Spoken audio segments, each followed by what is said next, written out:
এটা ছিল শনিবারের ব্লগ। ওয়ার্কআউট করে এসে দেখো এখানে বানাচ্ছি একটুখানি কফি নিজেদের জন্য। চিনি খাওয়াটা ছাড়তে পারছি না, চিনি তো নয়, জ্যাগরি পাউডারই বলা যায়, একদম বন্ধ করতে পারছি না। সেই জন্য চেষ্টা করছি একটু একটু করে অফ করে দেব। আর এখানে বানাচ্ছিলাম দেখো ওটস অমলেট, এটা অলমোস্ট রেডি হয়ে গেছে। এটাই আমাদের আজকের পোস্ট ওয়ার্কআউট মিল। এখন বাজে সকাল 9:30, তো চলো চটপট করে ব্রেকফাস্টটা করা যাক। মাঝখানে আবার ফোন করে বন্ধুরা বললো সবাই মিলে লাঞ্চ করতে আসবে, তাই দেখো পার্টি করবে বলে বাড়িতে এক গাদা চিপস নিয়ে চলে এসছে, চকলেট নিয়ে চলে এসছে। এই চিপসগুলো আমরা কোনোটাই খাইনি বাই দ্য ওয়ে। আর এখানে ওরা অবশ্য একটুখানি ওই নিম্বু পানি বানিয়ে খেলো। আর বন্ধুরা দেখো এই যে গল্প করতে করতে চকলেট পুরো ফিনিশ করে দিল, যদিও চকলেটটা ডার্ক চকলেট ছিল তাও।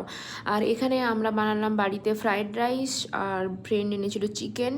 তো এই যে রয়েছে কালকে লেফট ওভার সয়াবিনের তরকারি, এগুলো দিয়েই হবে লাঞ্চ। এখন বাজে প্রায় 1:45 মতো, চলো চটপট খাওয়া দাওয়া করা যাক।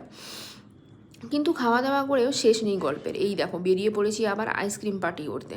এই যে সবাই মিলে আবার আইসক্রিম খেতে চলে আসলাম। জানি ক্যালোরি কাউন্ট বেড়ে যাচ্ছে, বিকজ জিম করলে এগুলো একটু খেয়াল রাখতে হয়, তাই ঠিক করেছি নেক্সট মান্থ থেকে এইগুলো আর একদম অ্যালাউ করবো না।